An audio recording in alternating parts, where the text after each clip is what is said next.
Good evening. This is not Factorio. So, as some of you may have noticed, we've had a bit of a kerfluffle in the UK attempting to leave the European Union. I'm not a big fan of the whole idea. However, we're about to be fighting the European elections. So we all get to vote for our MEPs, our members of the European Parliament. We weren't meant to be doing this. The government intended to take us out of the EU several months ago, which would have meant that we wouldn't have fought these elections.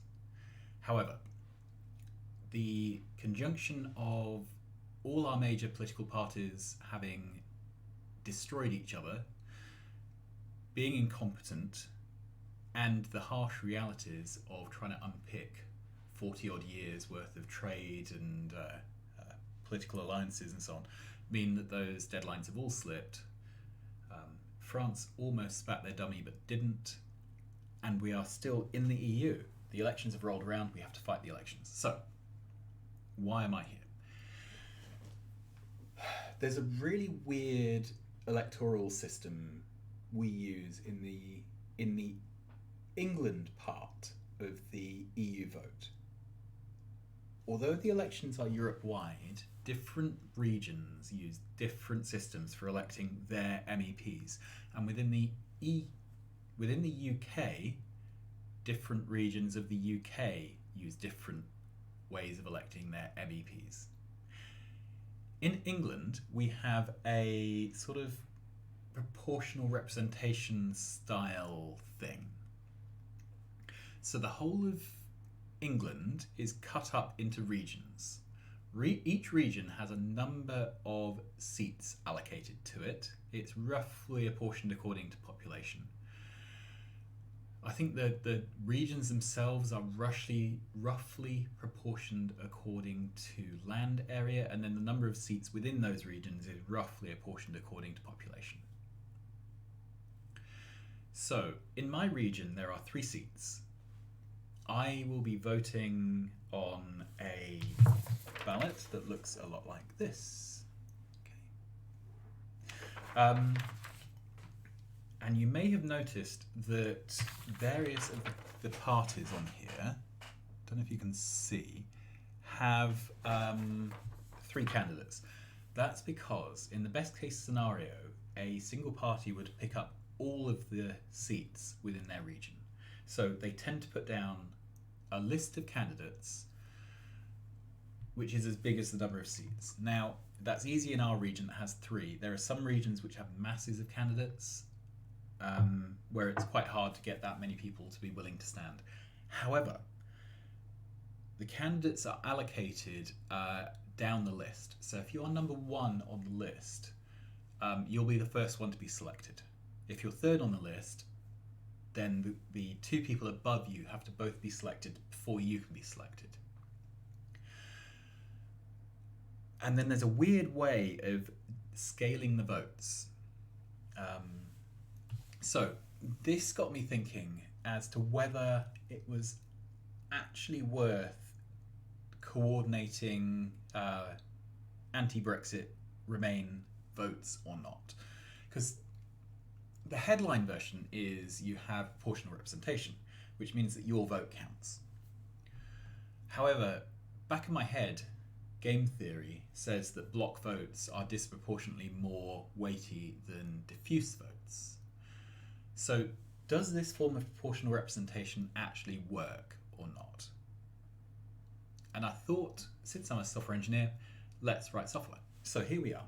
We are in Microsoft Visual Studio, and this is a Scala worksheet.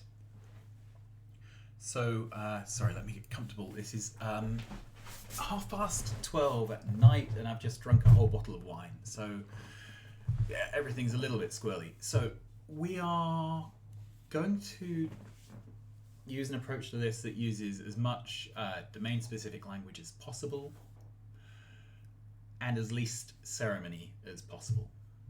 All right, so I'll walk you through the code, and hopefully you'll be able to follow along.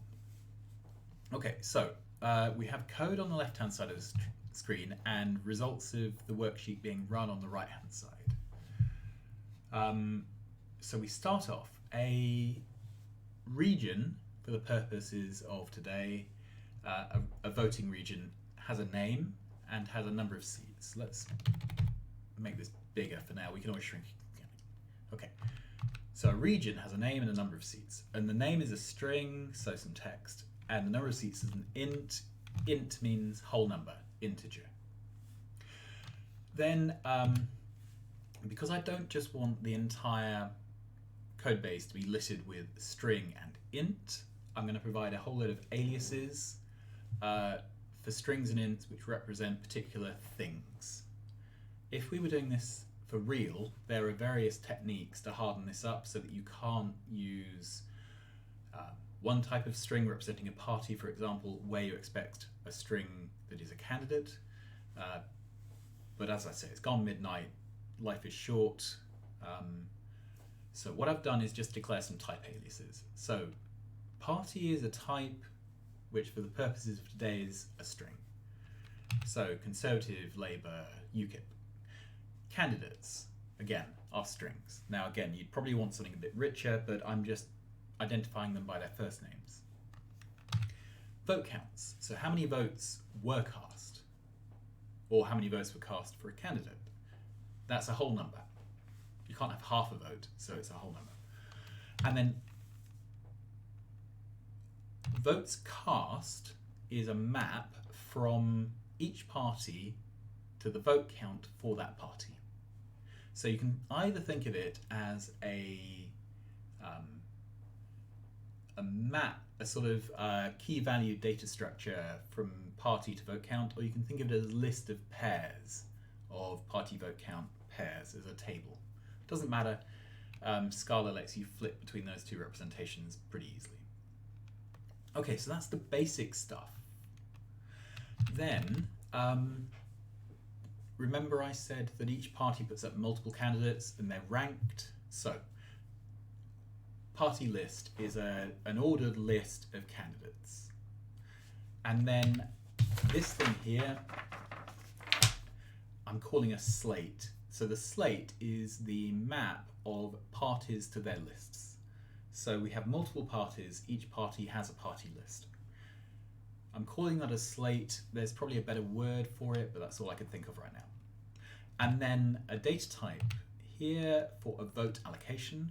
That says how many votes there were for each party. Wonderful. Now, if I ran for this and I was elected, I'd want to know at what point in the voting I got elected at. So I'm calling that mandate. There is probably a better name for this because the mandate, I don't know if the mandate really is the total number of votes or it's the number of votes which we for you and not for anyone else. But anyway, I'm just recording this for now. We can find a better name later.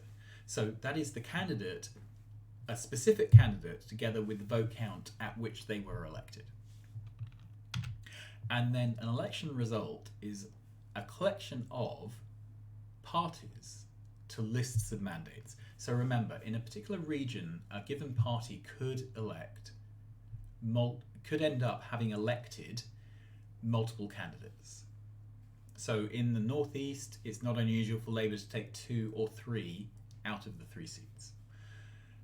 So for each party, there's a list, potentially empty, of successful candidates and the vote count at which that candidate won. Fair enough. So how do we actually calculate this? Well, the first thing is to work out the proportional representation allocation. And this is not entirely straightforward, which is why it's spread across a couple of lines and goes off to the right-hand side of the page. So to work out your proportional representation allocation, you need to know 2 pieces of information and then an equation. So you need to know the votes which were cast, and that is how many votes there were for each party. And you need to know the election result so far. If you have both of those, you can work out the vote allocation at that point in the process. So let's start off in the case where there has been no election result allocated yet. So nobody has been allocated any seats.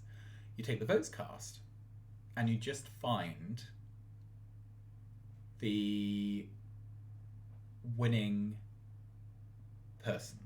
Okay, so the person who got the most votes. However, if a party already has somebody allocated to them, so if they've already won the seat, rather than taking the vote count for that party, you take that vote count and you divide out how many you've already won. So say there's 1,000 votes for my personal party. I run a party called the Factorio Lovers Club, and I get 1,000 votes because there's 1,000 people in the northeast of England who care enough about Factorio to want me to go to Europe to sit for them in Parliament, which would be pretty cool. At the point where I have not yet won a seat, I have all 1,000 of those votes available, and that 1,000 votes will be compared to all the other parties. Let's say I win that, and I've got a friend who also ran for the Factorio Appreciation Society Party. So what happens is, when the second person's votes are ranked against all the other parties, instead of treating it as 1,000 votes, it's treated as 500 votes. So what you do is you divide the number of votes you have by one more than the number of candidates you have already got past the winning line. And that's what this equation here says. So we take the votes, which is a map from party to vote count. We unpack the party and vote count, and we compute the vote divided by the current result, the size of it, which is how many people we've elected so far for that party, plus 1. Okay, so that's a bit involved, but you see how we get there. And here we are with a couple of examples. So let's say we have 2,000 votes for the Conservatives and 1,800 for Labour, and nothing allocated so far. Then the result of allocating those votes is just 2,800. Let's say we have Conservatives, Labour on the same, so 2,000, 1,800. But let's say that Ali ran for the Conservatives and won her seat at a mandate of 3,000. Right, so when we now look at the vote allocation, the Conservative count of 2,000 needs to be halved because they already have one winner. So the voter allocation at this point, with one Conservative seat already allocated, drops from 2,800 to 1,800. Similarly, if we had someone allocated to Labour called Bob, so Bob is allocated to Labour. So here the Conservative count is still 2,000 because there are no Conservative winners. The Labour count is 900 at this point because the first Labour winner at 1,800 caused the Labour remaining count to be halved. And then let's say we have the case where the Conservatives, Ali and Charlie, have both won seats, and the Conservatives had 2,000 votes to start with. I know the numbers don't work, but it's just illustrative. So the voter allocation of Conservatives that remains is 1/3 of their original vote count. In this case, that's 666. Okay, so armed with that ability to calculate the voter allocation, we can now allocate the votes. And this is slightly intimidating. The reason is it's a recursive process. So what you do is you allocate the first seat, then you use that to reallocate the votes, and then you allocate the second seat, and you reallocate the votes, allocate the third seat, and so on until you run out of seats to allocate. Okay. So if we're going to find a proportional representation result for a region with a slate with votes, what we need to do is solve the recursion over the number of remaining seats there are to allocate, the working slate. I should have renamed this, but I didn't.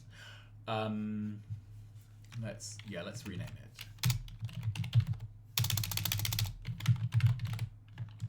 Remaining slate. Okay.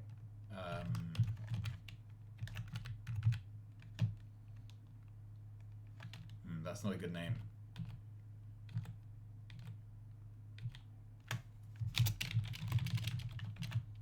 Current slate, that's better. Okay.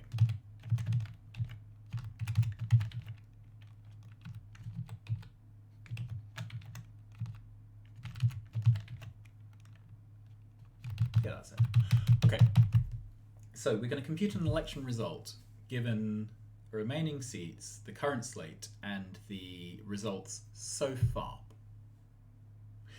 So first of all, if there are no remaining seats, we just return our result. Okay, so we've got nobody else to allocate, we just return what we've got. Else, this is the case where we still have some seats to allocate. So first of all, we compute the allocation as above. And so this gives us our vote counts weighted by all the seats which have been allocated. Then we need to find the winner. So we take the allocation, we turn it into a sequence, so that's just a list of pairs. We sort it by the second element of the pairs, which is the vote count, and we take the last one. Because we're sorting, it's from minimum to maximum, so the last item is the one that had the most votes, and we unpack that into the winning party and the winning count. So we're armed with that.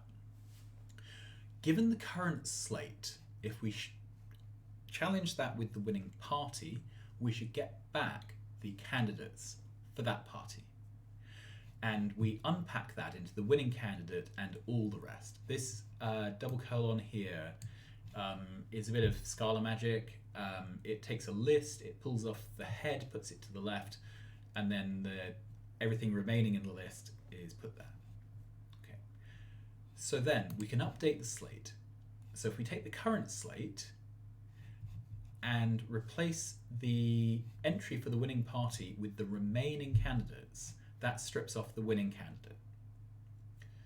Then the results is whatever the results were so far plus the winning party and then the mandate for the winner, glued onto any wins they'd had in the past. That's what this second bit is here. So we are attaching the mandate for whoever won in this round to any mandates for previous winners. Then what we do is we call allocate again, and this is the recursion. We allocate one less seat to what is left of the slate. So that's the slate without the current winner and the updated result. So that's the result with the current winner. That will rattle through. So then to actually compute the PR results, what we need to do is allocate the number of seats which are in the current region, given the starting slate, and no results. And what that's going to do is shift winners off the slate into the results until we've allocated one for each seat. Okay, so we now have machinery to simulate an election result. So let's actually do some work. So my region is the Northeast. I live in Newcastle. We have 3 seats allocated to our region. And this is currently who is running. So for Change UK, Francis Penny Catherine. For the Conservatives, Richard Chris Duncan. For the Greens, Rachel Jonathan Dawn. Labour has Jude, Paul and Claire. The Lib Dems have Fiona, Julie and Aidan. The Brexit Party has Brian, John and Richard. UKIP has Richard, Christopher and Alan. So it looks like Richard's quite likely to win something this time around. And let's first of all, these are numbers I plucked out of the air. So I'm not a pollster. I just acquired some numbers by guessing. Right, so let's say Change UK gets 5% of the vote. Conservatives get 7, Green gets 13, Labour gets 23, Lib Dems get 20, Brexit Party gets 29, and UKIP gets 3. Okay. Again, let's really underline this. I'm not a pollster. I have just chosen these numbers because they seem a bit truthy to me, but they may be well out, and they may in no way represent what actually happens. However, I think UKIP support has eaten itself. It's gone towards the Brexit Party primarily. The Conservative vote appears to have collapsed. There wasn't a massive one up here to start with, but I think a lot of that will have gone to the Brexit Party. The Labour vote may be holding strong, I don't know. Lib Dems probably will show quite well. Greens, they've done surprisingly well in the region. They've had a couple of breakthrough seats, so I've given them 13%.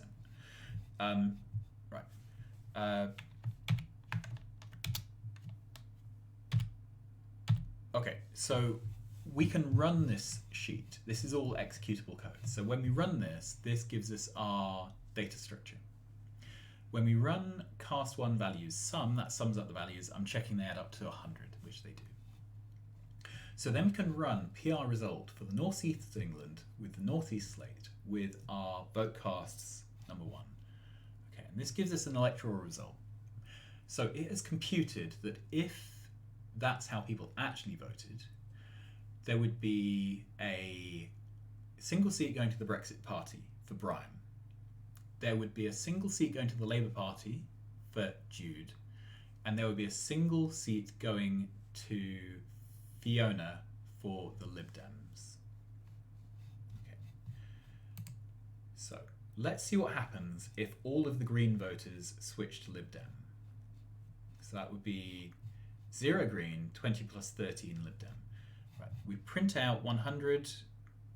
We are just checking that I have done my sums right. What is the result here? Well, the result in this case is that we now elect the Lib Dem, Fiona, with the biggest mandate. Then it's Brexit Party, then it's Labour. All right. Now, let's consider the case where the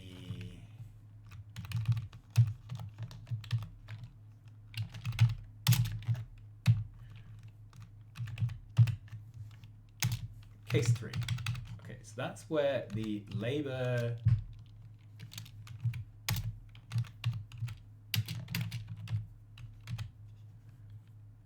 vote has collapsed.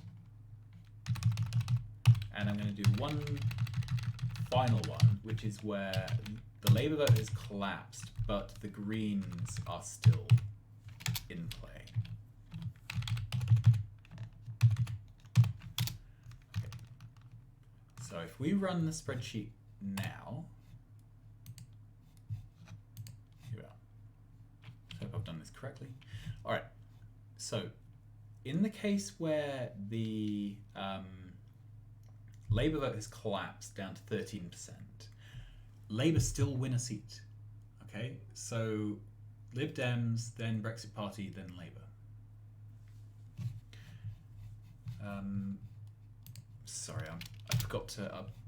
Is that right? Let's check all these variables and incorrectly because I may have done this wrong. Okay, let's try this again.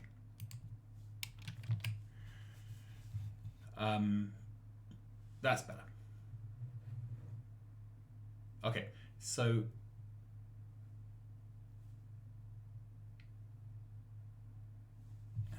let's rerun.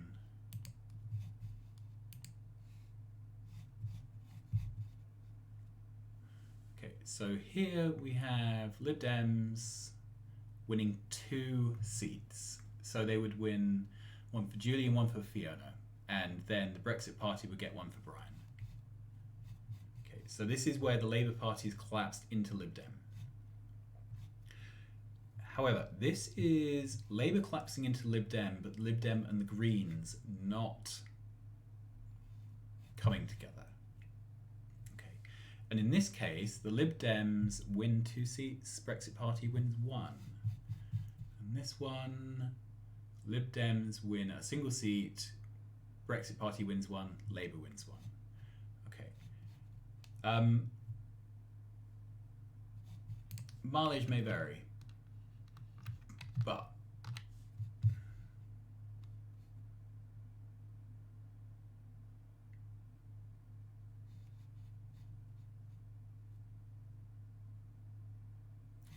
yeah, so anyway, the point is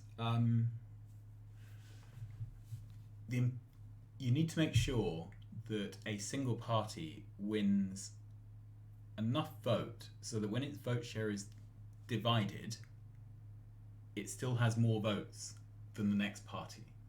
And in a 3-seat place,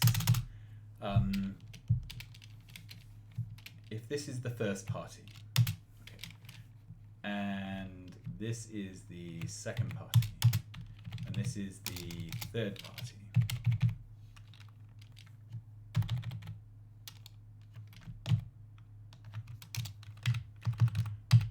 if you want to win 2 seats, you need to make sure that you're halfway here. Let's do that in a different symbol. Yeah, you need to make sure that your halfway vote is bigger than the third party. That's the way you win 2 out of the 3 seats.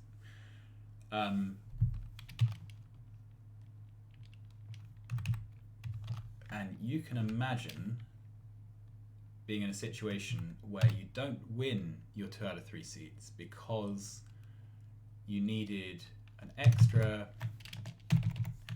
3 seats from the Green Party to get you over the line. But the 3 seats from the Green Party went to the Green Party. And that was just enough to push you the happy side or the sad side of Party 3. Anyway, that's it. So if I was actually a pollster, I'd obviously code this all up properly, and I'd run it with lots of probability distributions with samples, and we would plot charts and graphs, and we'd have focus groups. But that's basically how the election works. So it looks like the Leave vote will be coalescing around the Brexit Party. So if you are a Remainer, I suggest you vote for a Remain party, which basically means the Greens or the Liberal Democrats in my region. I'm just double checking. So we have Change UK, which are a Remain party. Conservatives and Unionists, which are Leavers. Green is Remain. Labour is, for all intents and purposes, if you're a Leaver, it's a Remain party. If you're a Remainer, it's a Leave party. They're going to get decimated. Lib Dems, Remain, Brexit Party, Leave, UKIP, Leave. Right, I think we can rule out Change UK and the UKIP. They're dead. We're going to ignore Labour because they are hated by everybody for being somebody else. So you're left with Conservatives. I think they're not going to show very well because they haven't delivered Brexit, and the people who wanted Brexit delivered would have voted Conservative before, won't be now. So it's going to come down to a great straight shootout between the Green Party, Lib Dems and Brexit Party. And that's a 3-way race. So the game here is to make sure that your horse wins 2 out of 3 of the seats. The best way to do that is for Green Party and Labour voters, Green Party and Lib Dem voters to all decide to vote for either the Green Party or the Lib Dems. Given historical voting patterns in my region, the Lib Dems are the better bet. So, again, I'm not a pollster. I may have got all of the projections entirely wrong, but the game theory, as illustrated here, says vote Lib Dem if you want to remain. Because if you vote Green Party, when all the votes are added up, you may well get one Lib Dem winner, but the Green Party votes effectively are votes. As long as the Green Party is the fourth smallest party, so it's fallen off the bottom of the list of possible winners, it effectively just takes votes away from the Lib Dems. So please vote Lib Dem in the Northeast, and that hopefully will be enough to push the Lib Dems to win 1 or perhaps 2 seats. Okay, so that's my fun with code and voting. Yeah, that's it. So good luck. We'll see how it actually turns out in 2 or 3 weeks. Until then, bye-bye.